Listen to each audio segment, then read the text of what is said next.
Hi, it's Steve again. Today I want to talk about, with Holographic Kinetics, I want to talk about two areas. One area is some of the cases we're dealing with epilepsy, and some of the cases we're dealing with of the future, of cycles in the future. Now, to understand that, in my early days of research, a person is very psychic, and of course, to me, I looked at it and said, well, if a person's psychic, they can see into the future. They can see in the future, then how can they see something that doesn't exist?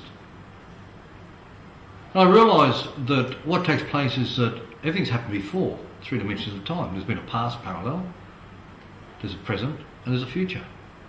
So, in doing some work with this person, I took them into what I call the past parallel future.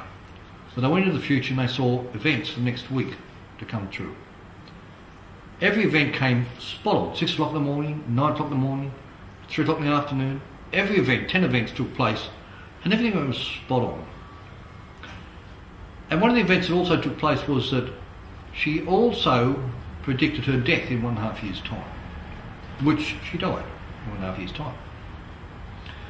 And my question was, why should I die so young in the early days?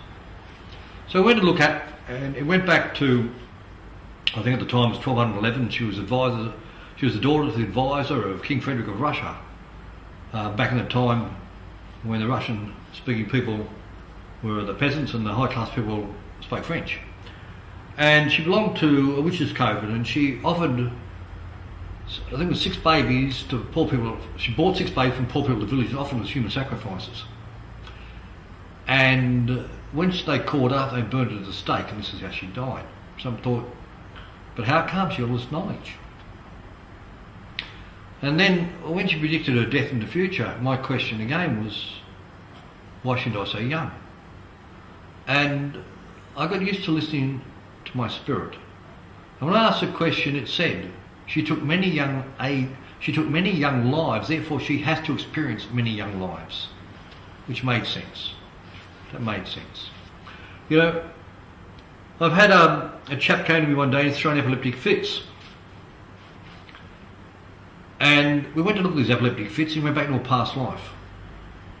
Bandits just broke in. They shot him and his wife, and they ransacking the house. As they finished ransacking the house, they realised that he was still alive, and as they left, they shot and killed him.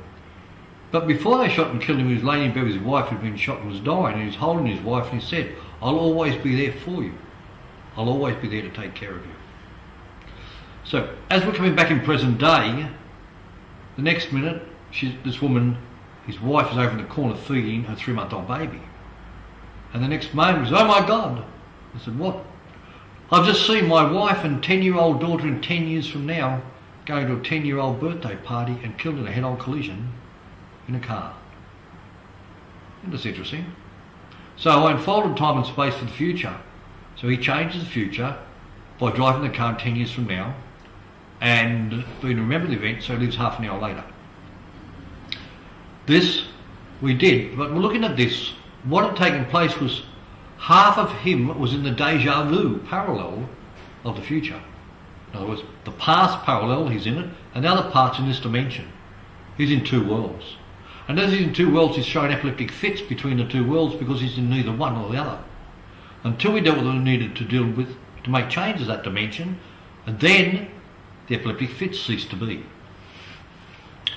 I had a woman about a year ago. Her daughter was seeing psychiatrists, psychologists, counsellors for over 6 months. She actually works for Queensland Health.